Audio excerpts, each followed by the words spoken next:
Can you hear me? Yes. Fantastic. Thanks, Chris. Hello, Leela, and good afternoon, everybody. I'm really delighted that we have a nice showing for the webinar today. I am pleased to introduce our three speakers today. Ginny Sisson is a professor in the Earth and Atmospheric Science Department at the University of Houston. She's joined by her colleague, Alex Robinson, who is also a professor in the same department. And joining them is John Weber, who is a professor of geology at Grand Valley State University. They're going to be talking to us today about a little bit about what they've learned from their years of field work and running field camps on how to implement very effective field safety policies. So take it away. Good morning, everyone. This is Ginny Sisson from the University of Houston.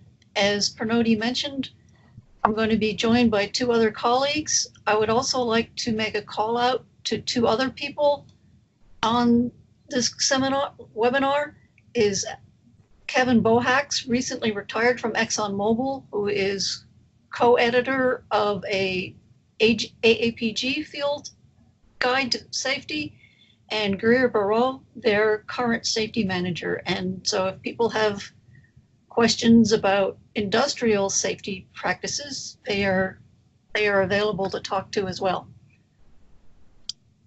Who we are, we're all professors who teach at the YBRA field station.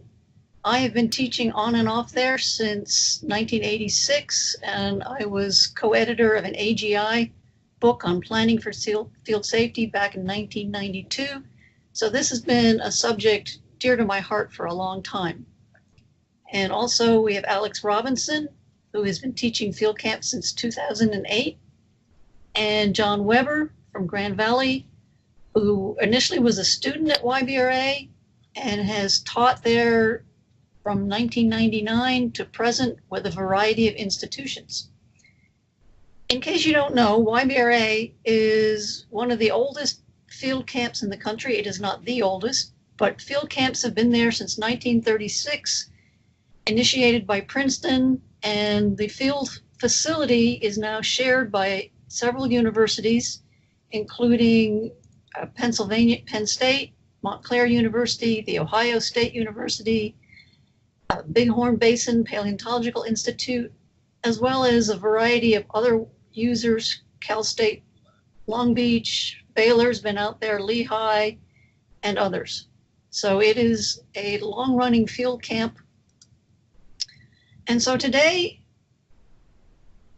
I wanted to do this field safety presentation because I've been in this before, and I've always been struck about how people present, but we don't really get to discuss issues. And so I was hoping, and with Pranoti said that would be okay, that we have more of a discussion and go over some basic field safety.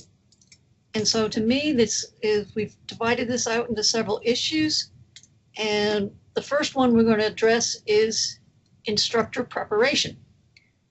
And so having had all kinds of difficulties at field camp, one of the easiest ones to prepare for are medical emergencies.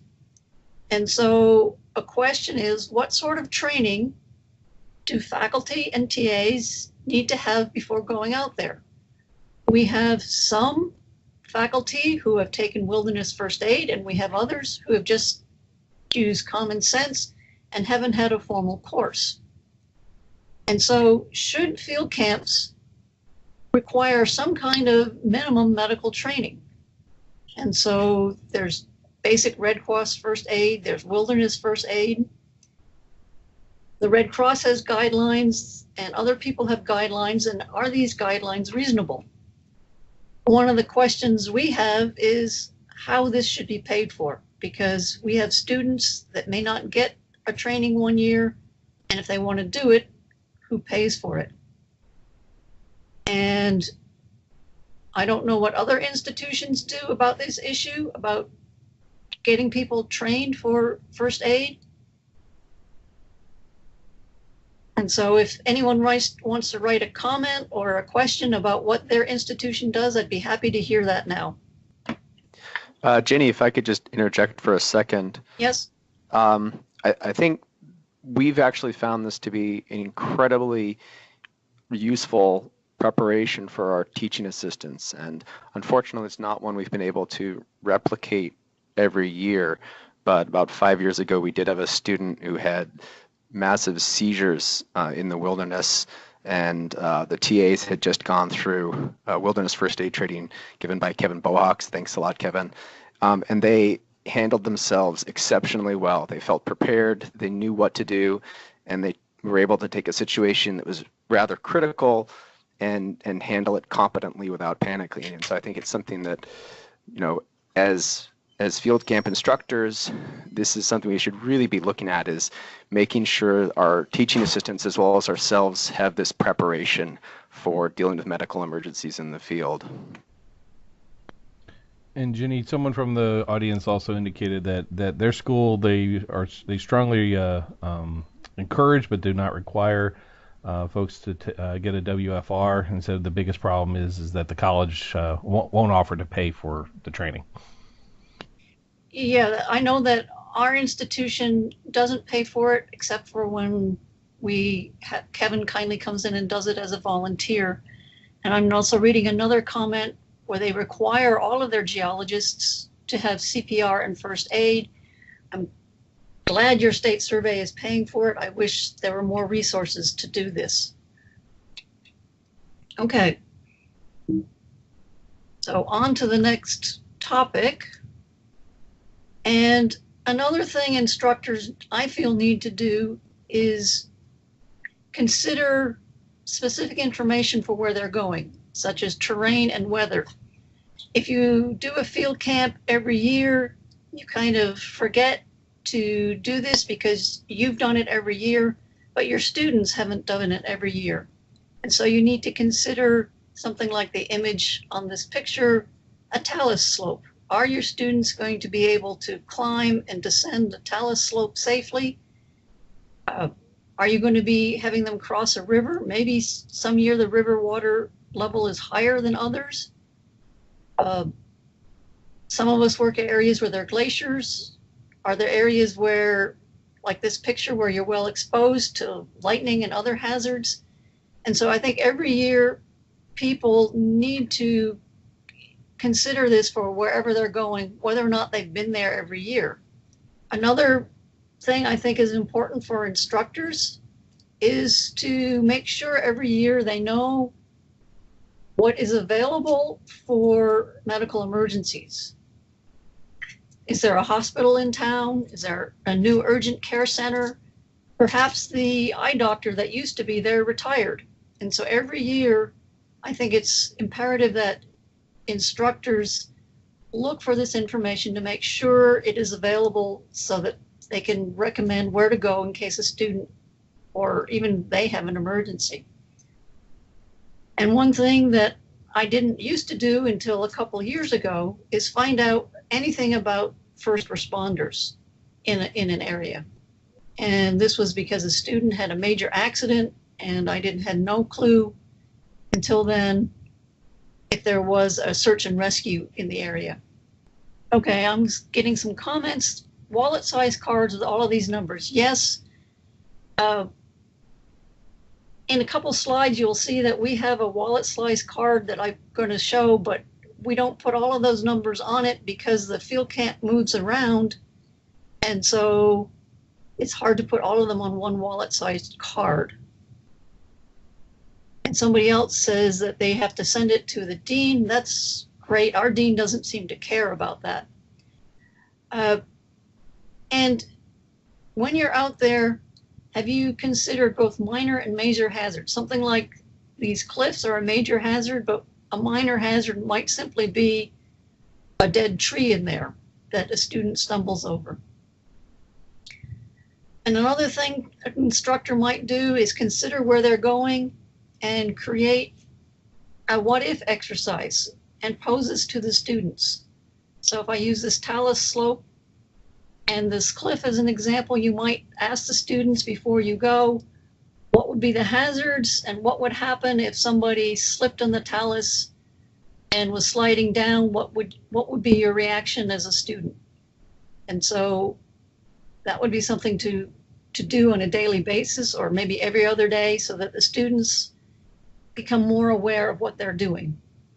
Okay, and that's sort of the preparation about the physical things and now we're going to go over some general safety issues. And one of the things that has become more important are forms. When I started teaching field camp 30 years ago, I think all we cared about was a picture of the student so we could learn their name and their basic information. And nowadays we have to have their medical background, we have to have liability awareness, and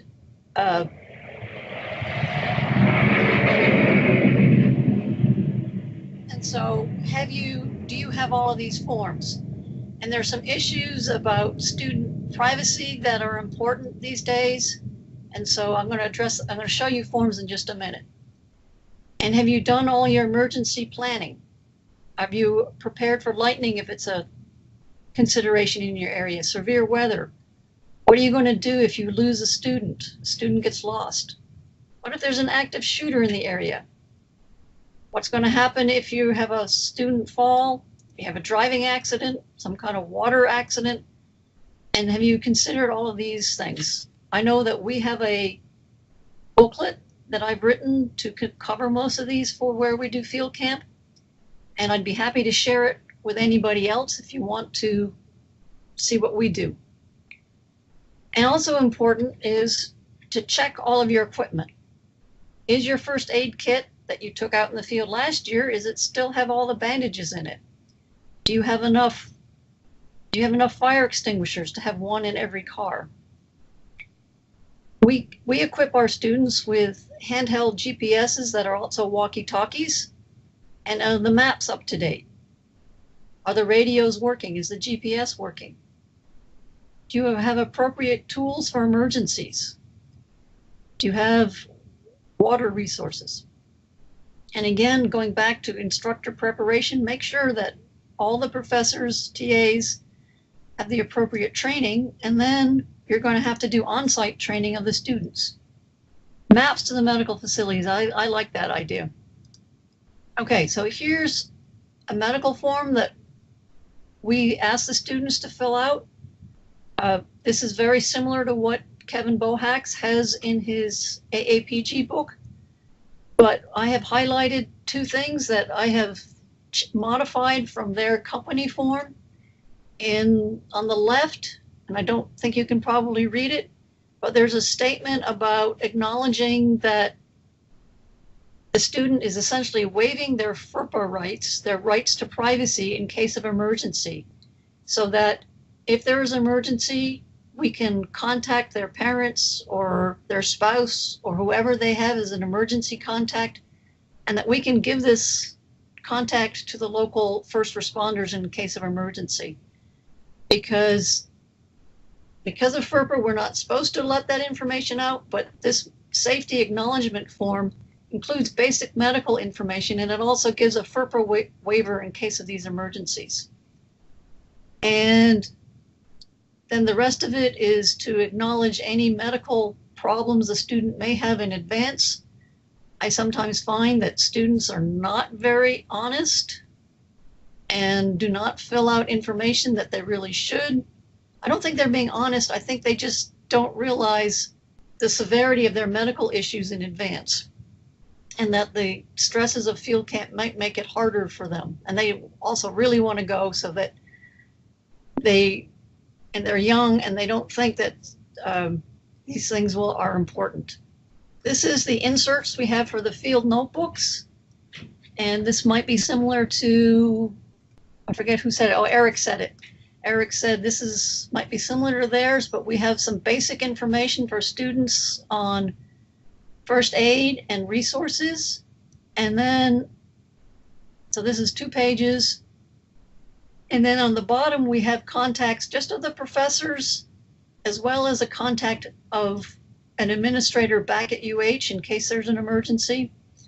As I said, we couldn't fit in all the hospitals, but because we have about 5 of them in the course of the field camp.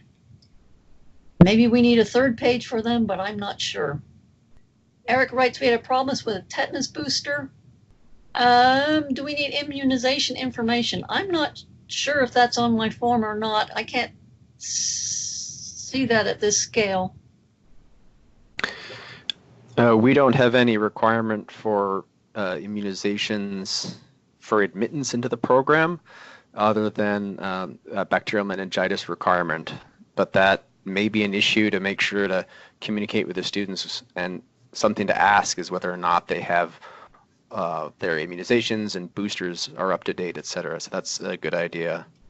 Kevin wrote a nice comment. Okay, so moving on from forms, one of the issues that came up when we were considering this this webinar, and is that when we're out in the field, we're doing exercises, and because of weather and other issues, we may change what the plans are. And so how do we let individuals and organizations know where the field trip will be on a daily basis? Our group doesn't do this very well. We just go off and do our work. And I was curious to see if other groups who do field, either field trips or field camps, have a way they do this on a daily basis. Do you have a person back at your school who monitors this, or do you leave a note just in wherever you're staying? But this is sometimes very important.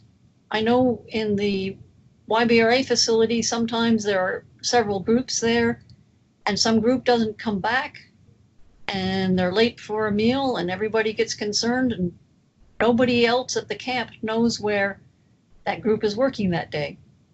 Yeah, we have itineraries, but this is a question of what happens when you divert from that itinerary. How do you deal with it if you say that there's all of a sudden you can't go to where your itinerary says, and how do you let somebody know you're not following that? Okay, Eric says they're based in one place, so they leave it on the site office. And John says there's instructors talk in the mornings and evenings. Having maps that show possible areas, that's an excellent idea. I like that one. Okay. Another thing we've been stressing in more recent years is first aid kits. And do you require your students to carry individual kits? I know in the last couple of years, we've started to make sure people are doing that. Do you require TAs to carry something like a lightning detector? And then that TA can notify everybody. Okay, Kevin has a comment too about a contact back in the office. And that's a good idea. Our administrator at UH hasn't wanted to be bothered with this, but perhaps we need to change what we do on that.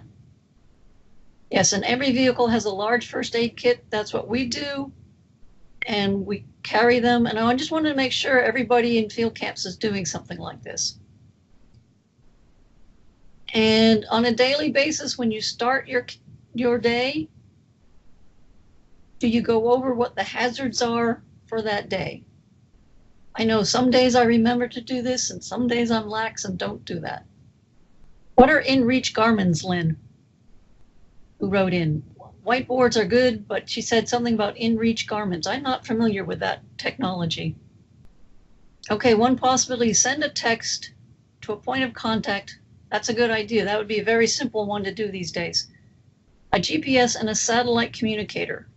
Okay, that I like too. That sounds more up to date than the GPS walkie-talkies we are using in our field camp. Oh, leave a message on your own voicemail so others can access it. Okay. And that message contains geographic coordinates. That's an excellent idea.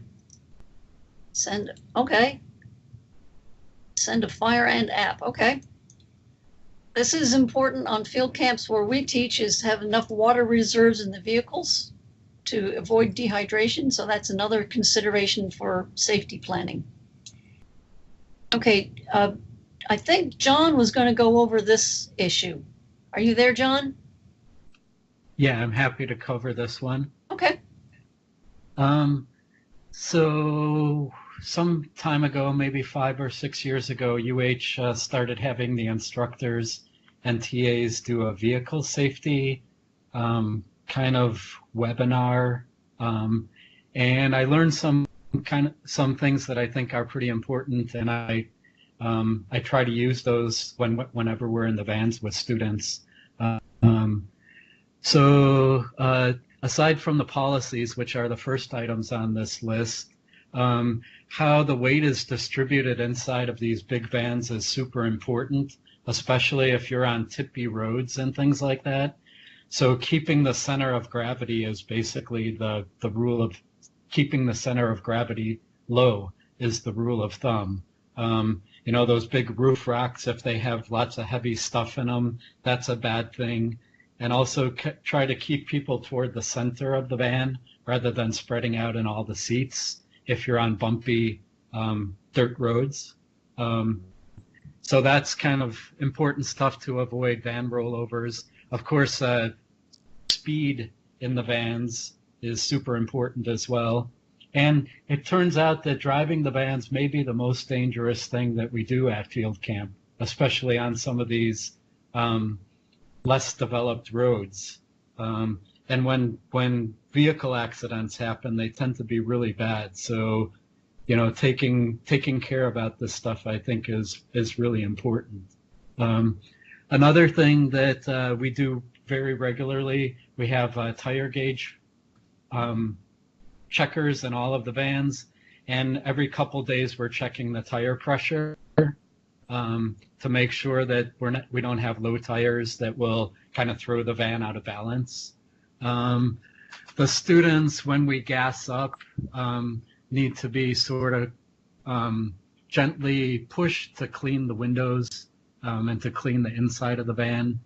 And cleaning the windows is super important, maybe more important for the kind of the highway driving that we do. You need to be able to see out of the windows. And then music issues, you know, like the students sometimes will stop a van that doesn't have a professor in it, and the music will just be blasting, so much so that you wonder how the driver can be paying attention to what's going on. And we try to remind them to keep that down. This is sort of the stuff that I learned from the UH lessons that we were required to take. And does anyone have anything else to add? I see checking lug nuts. I think that's a great idea. Kind of having a student or a faculty member who knows a little bit about mechanical stuff to just make sure that the really simple maintenance stuff is being done on the vans is important as well. We've had air filters fill up with dust and things like that, and the vans not start. So checking for that simple stuff is important. Let's see. Let's go to the next slide. I don't know if I'm doing this next slide or Ginny is. I also put this list together just based on kind of, you know, what we've experienced in the field with students. Sometimes it's not the day on policies that are problematic. Sometimes the day off policies can be problematic. So students can get themselves in trouble on the, you know, 1 day off in 7 or 1 day off in 10, whatever that's going to be. So I've sort of always tried to encourage them to rest rather than do something exciting. And mostly because our students are mostly urban kids from the East or Midwest, and they don't have a lot of experience in the mountains and doing all this really exciting stuff. And they could get themselves in trouble doing, you know, ATV riding or wilderness camping or something like that. What we do at UH is we schedule a lecture or study session on the night of the day off, and we require all the students to be back in camp for dinner that evening, so that they're not sort of wandering around, so that they don't essentially get a day and a half of free time where they could get themselves in trouble. The next bullet item talks about how to monitor illnesses and injuries. So every year, there's lots of small problems to deal with, and keeping up with those, talking to the students every day, having the TAs go down to the clinic with the students, working with the healthcare providers, just making sure that the students are getting better and getting the care that they need. Sometimes they don't want to go, and they have to be pushed a little bit to go in and get checked up. But it's always a good thing to have the professionals do this work. Just monitoring them is our job, I feel. I guess most of our students at field camp come pretty well prepared with clothing, but on trips that we take at my university, often students will go in the field with everything cotton, and it will be cold and rainy, and they'll get miserable. So talking about and modeling the proper field clothing to wear is super important, and they get a little bit of this before they come to Montana. I think probably the thing that they underestimate is the rain gear, and they tend to bring these little plastic ponchos with them, which are not very effective. And then daily safety gear. In my own pack, I know I always have a flashlight, some matches, a few things to eat, and just in the case that you have to spend it in the woods somewhere, to be able to keep yourself warm and dry. And I try to encourage the students to do that as well. Okay, I see a message from Kevin about the music on the last slide. Absolutely forbid drivers to operate phones, radios, etc. I think that's a super important idea. All right, Ginny, do you want to go to the next slide? Okay, I think this is Alex going to do this one. Yes, I will take it from here. Thank you very much. So the next thing we're going to discuss, and we'd love to hear what other universities and institutions do and get feedback on this, is liability issues. So obviously we're in the field. The chances for injury are numerous, and so we need to think about protecting our institutions from liability issues. And so questions include, how common are waiver forms? Do most universities have these? We actually have several waiver forms that students sign. If it's a simple day trip or a weekend trip, usually it's only a single form that they sign, rather than if it's a week-long trip, there's sort of two separate forms that we have them sign, again, indicating that they are responsible for their own behavior within limits, obviously. And then for our field camp, we have a third form that they have them sign, which I'll talk about in a second. So I guess we'll just sort of open that up, and we'd love to hear what other people do. And then has anyone ever had issues with these liability forms being contested, where a student has hurt themselves in the field and decided to sue the institution that was running the field trip? So that's, I guess, something that I've always been interested in is how often have people had issues with people not hurting themselves and then trying to sue the field camp. I know Penn State had an issue with that about 15 years ago, from what I recall, but I'm not aware of any other institutions dealing with that. So I see someone noting a behavior contract for the field camp. We'll get to that in a second. We have a similar form, and Eric Pyle mentions field course policies form. So Eric, does that include a waiver component, or just a sort of a contract of behavior while they're out there? And then the last bullet point is students with physical disabilities. Do we have different liability concerns with them? Obviously, there are other issues with field trips and field camps, dealing with students with various disabilities that we need to consider. But in terms of the liability, this is just something we were throwing out there. It's not something I'm aware of that we would necessarily need to address, but if anyone has any experience with that, it would be interesting to get their notes. So if there's no other issues with liability, and if people want to see any of the forms that we use at the University of Houston, please email me and I can send you copies of the liability forms we use, as well as the student conduct issue forms that we have them sign, which we'll get to next.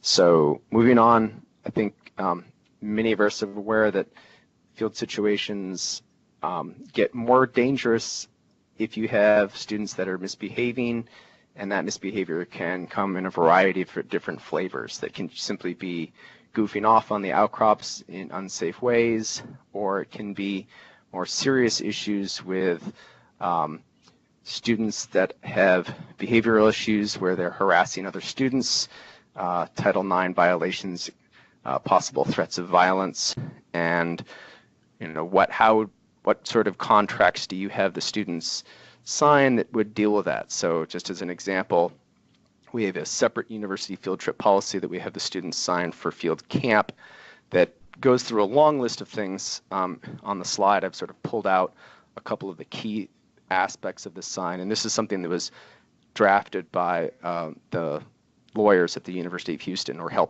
they helped draft it, so they felt it was legally binding. So one of the things we note is that disruptive behavior is a prohibited conduct. So any sort of disruptive behavior, we can potentially send a student home immediately if we feel that that is causing significant problems within the field. Another thing that it states is if a student becomes unruly, rude, abrasive, or insulting towards instructors or other people, the students may be asked to leave at the participant's own expense. So this deals with students that are talking back to instructors, creating unsafe situations for both the professors as well as the teaching assistants, and it gives us an avenue to remove them from the field situation entirely. Another one is any alleged violations of applicable law or university policy may result in a student being sent home from either field camp or a field trip. And we have had to deal with this in the past, not often, but again, it is nice to have this written document that all the students have signed that clearly states that this is something that if we feel there is any disruptive behavior that is either detrimental to the learning environment or in the purview of the seminar, a safety concern, we can just send them home, no questions asked, just boom. One person noted something that's really critical about documenting any behavioral issues that might need to be dealt with by expelling the student, and that's of course true in any situation, whereas if we can clearly document what the disruptive behavior is, especially when it starts off as more minor events, then that allows us to give justification for the extent of our response to that. And someone asked, how do you actually send someone home? So this is mostly when we're at field camp. We've done this a couple of times where we simply tell the student to change their plane ticket, drive them to the airport, and drop them off. Our lawyers at University of Houston said all we had to do was get them to a bus station. That the closest bus station is where they needed to go, and then it was up to the student to get home from there, and that we did not have to drive them even to the airport. As long as there was a bus station in town, that's all we needed. Okay, that is all the material that we presented. We'd hoped that people would have some items to discuss or what they do so we can share. Yep. So this is Chris. We will unmute all of our participants in a minute so we can continue the conversation. I think this was terrific. I do have a question for all three of you. In the cases when you have, during the course of field camp, maybe visiting, say, a mine or some other kind of industrial facility, which often are some of the side components, Do you have any specific safety briefings relative to that, or disclosures or guidance on professional conduct by the students? Well, we regularly visit the Stillwater mining operation, and they provide their own safety orientation and hard hats and whatever else is needed. Generally, I find that the industrial people will make sure that any safety issues they're concerned about, they will let our students know about that. Sure. And I saw a question from Kent about notifying parents, and according to our lawyers, we do not have to notify parents. But then again, most of our students are older. But okay, and John says that would be nice in a remote town. 4-hour drive back to campus. Yes, that would be a problem. You can ask your lawyers what is relevant for your situation, because this was the solution our lawyers gave us. And so this is John Weber. I'd like to respond to Chris. I think that was Chris with the question about working in mines. Pretty much every morning when we get to the field, the first thing we do is have kind of a huddle where we talk about all of the potential hazards for the day and all of the what if scenarios. So most days we handle that, but like Jenny said, if we go to an off-site place where there are like a mine or something like that, we would do that in tandem with the host at the mine. But every single day we do that. I think that might be the most important thing that we do. Talk about, when the bad weather's coming in, watch for rattlesnakes, just go through all the possible hazards for that day. Okay. And Mick McRivet was noting that in this slide we're not explicitly dealing with, in terms of the language that I posted from our forms, it's not dealing with disruptive behavior of students towards other students. We have more language in there that I think covers that. And one of the things is that disruptive behavior is specifically listed as prohibited contact does not denote how that disruptive behavior is being focused, whether it's faculty or other students. So if you have students that are harassing other students or having conflicts with other students, then our policy basically says that any disruptive behavior within that field situation is grounds for being immediately dismissed. And there, of course, are university policies that deal with student-on-student conflicts. And so again, any UH policy would also be applicable out in the field, obviously. But again, these forms do give us wide latitude to remove students for any sort of disruptive behavior. And I just want to point that if folks are would like to verbally ask some questions or join in the conversation, you should be able to unmute yourself. We would welcome that. I guess one other follow-on question to sort of the industrial thing. I mean, do you guys use like GPR units or any heavier equipment at all during the course of your field work? And in that case, do you have like a separate training session, say, before you head out, or would be something that you would do in the field then? At UH, we don't do any of the equipment in our geology field course, but there is a geophysics field course, and they do those safety briefings when they are actually using the equipment. And so that is something, I don't know if other geology field camps use equipment, but that is potentially hazardous. But I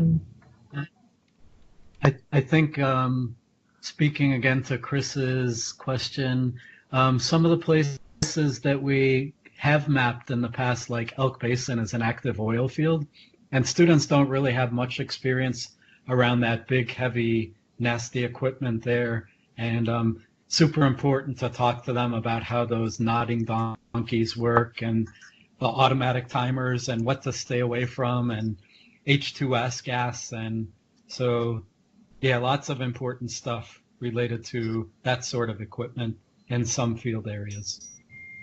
Okay. This is Leela. I've got a question about checklists, and I was wondering what types of checklists do you use during camp, and have those been helpful for keeping students and staff aware of daily tasks that need to be done? You know, like at the end of the day, making sure that the vehicles and the windows are clean, and checking the first aid contents, or checking water reserves. What have you found useful? Our field camp, we don't have checklists per se, partly because instructors change every couple of weeks, and each instructor can run the camp as they feel fit. It might be a good idea to come up with a checklist, but we've not gotten that far. Do you use one, Layla, or I forget who asked that question? Yeah, sorry, this is Leela at AGI. I was just curious to see what's been useful out there. To be honest, it's kind of random how that stuff gets done, and the students really need to be coerced and sort of pushed and nudged to do their part of the work that needs to be done. So we sort of leave it to the drivers of the vans, who could be a TA or could be a prof, and every van driver is sort of like, trying to get the students on board with helping with that stuff. And you really just have to stay on top of it on a daily basis. Okay, great, thanks. So this is Pranoti Asher. I do have a question for all of you presenters. I've been faculty in my former life, but I've also been on field trips, for workshops and things. Every once in a while, you have a colleague who's very excited about showing outcrops, while we're actually getting to the field site, and that can be pretty hazardous. Have you had such experiences, and have you had to reprimand, your faculty or leaders of the field camp about such issues? This is Ginny Pranoti, and I do not know of reprimanding any instructor for safety issues. I know once time long ago when I was starting teaching, somebody got reprimanded for fraternizing too much with the students, but that was back in the days, that was back in the 80s. So it was a long time ago when there was a lot more tolerance for alcohol and in field camps. And now we don't allow that at all. We have a no alcohol policy in the field camp, so that's not an issue anymore. Kevin says they have taken away car keys from leaders that aren't behaving, I guess. Kevin, can you make a comment on that? Feel free to unmute yourself, Kevin. Unmute isn't working. Okay. No, just unmuted him. Okay. Yes, we very much essentially require whoever's the technical leader for the day not do the driving, because their hands do tend to be outside the window and pointing at things. But yes, we have sort of had so we have essentially three leaders on all of our field activities, and one of them is always in the tail car, in the chase car, and it's their specific job is to keep an eye on how everyone else is behaving for safety. And early on in 15, 16 years ago, there were several of our colleagues who basically were taken out of the driver's seat and not let back in. So this is John Weber again. I saw a couple of comments. Kevin mentioned earlier something about the University of Bucharest and an alcohol policy, and Ginny just mentioned it as well.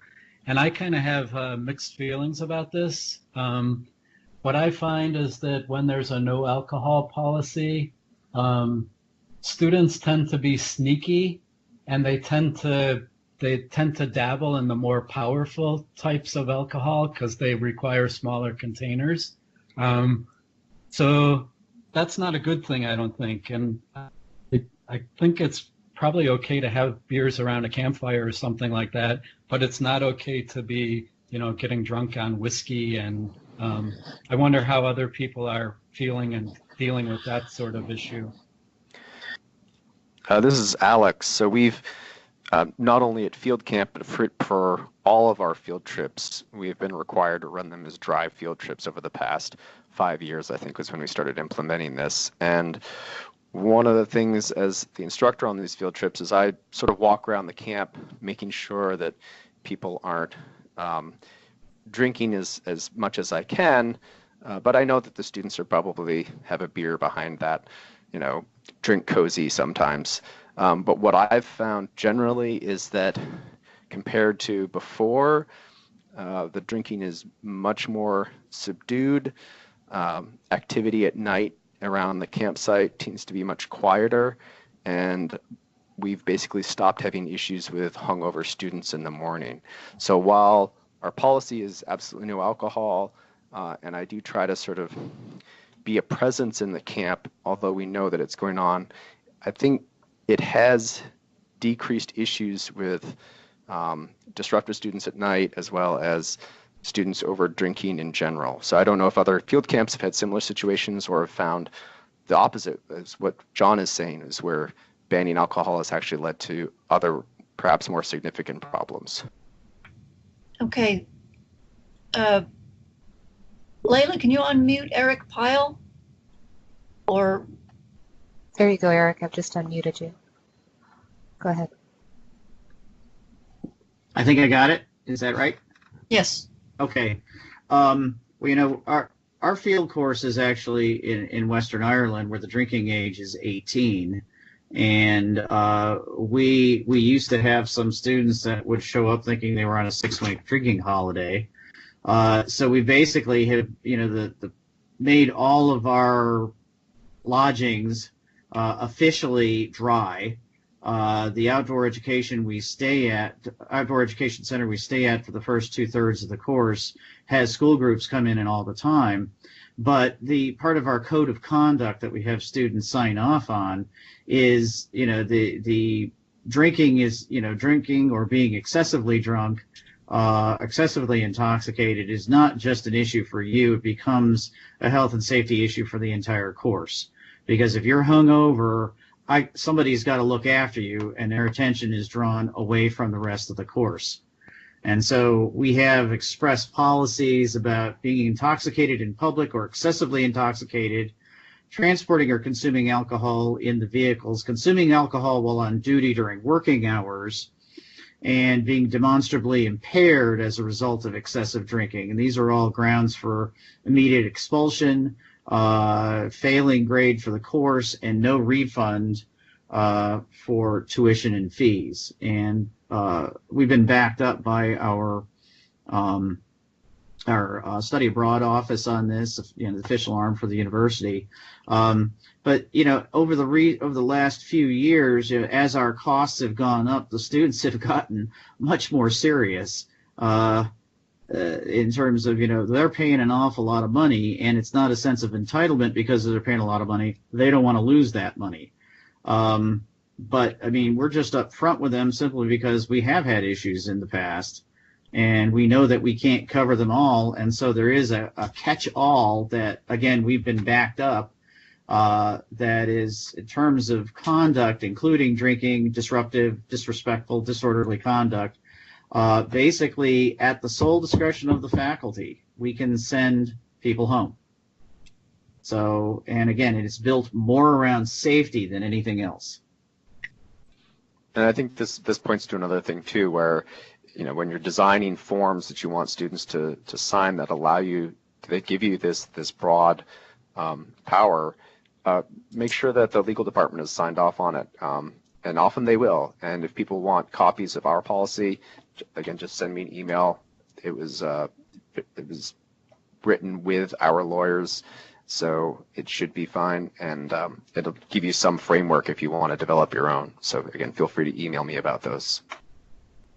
I think SIU, I'm not sure what their policy is any longer. This is Southern Illinois University, where I was a student at YBRA through SIU, and I taught for them for a while. I thought they did a nice job of walking the line with the alcohol rules. And the rule that they had was absolutely no alcohol during working time, working hours. if we were working in a field area that had a pub or something, students couldn't go in there and get a beer during working hours. They couldn't, it was just no tolerance for that. But then in the evenings, students were allowed to have beer around the campfire or something like that. And I thought that kind of struck the right balance. The complete no alcohol policy, I think I've experienced that it does lead to this sneaky behavior, and then the students, do it up with hard alcohol. And I think treating adults like that is maybe not such a good thing. I get the safety thing. I don't know what other people think about this.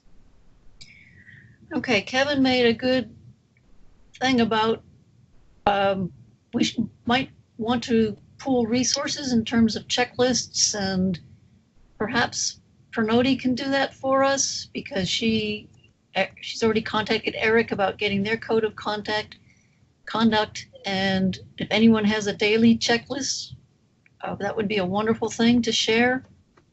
And be happy to share some of the other forms we've had presented at this webinar. Yes. Okay, Eric. And we'll make sure that any documents are available along with the recording of this, as well as a transcript of the conversation, the text conversation, which we should have up, within a week.